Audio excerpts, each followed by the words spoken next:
Assalamualaikum warahmatullahi wabarakatuh. Perkenalkan, nama saya Vera Dwi Emilia Putri dari Offering B dengan nomor induk mahasiswa 2004116242020. Di sini saya akan mempresentasikan hasil dari jawaban saya.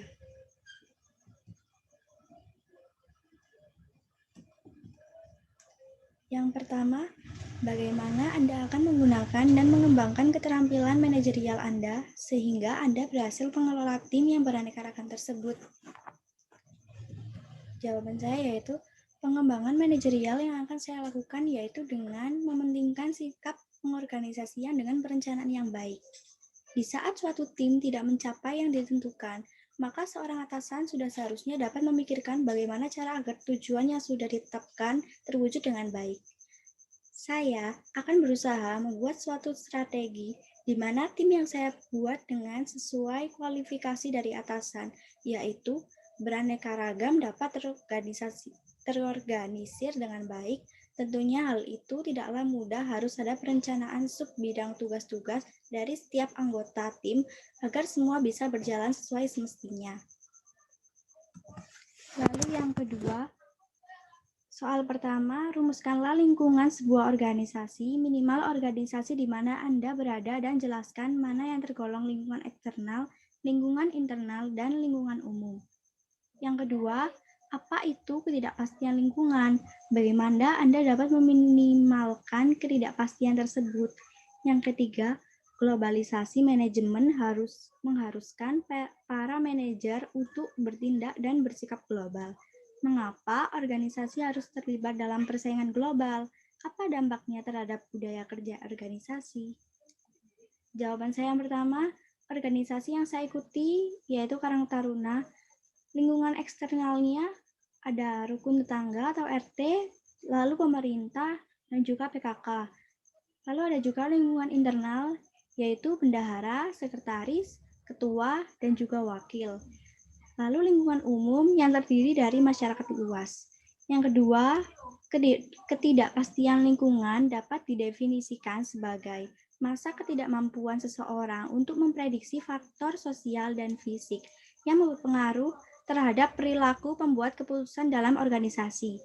Cara saya agar dapat meminimalkan ketidakpastian dengan menetapkan tujuan yang jelas, serta memahami dan memprediksi kebutuhan dan perubahan yang ada.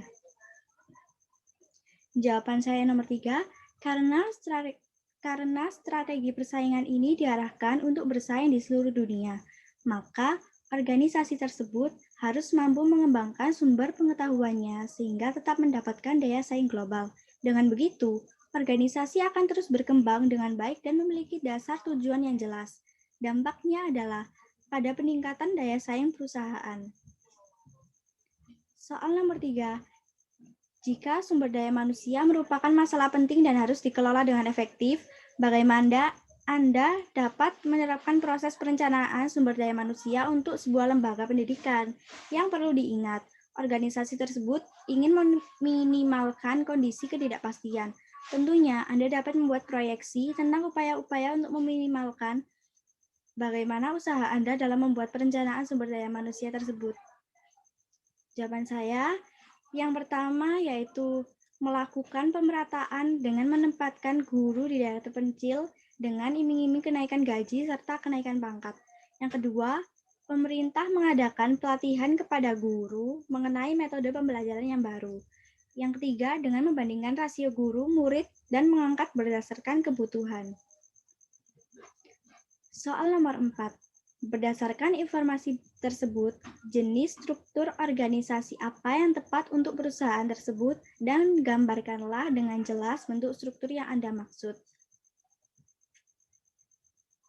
Jawaban saya yaitu termasuk dalam struktur organisasi fungsional, di mana pada tingkat pertama yaitu direktur, lalu bawahnya ada kepala bagian produksi, kepala bagian keuangan, kepala bagian pemasaran, kepala bagian perencanaan.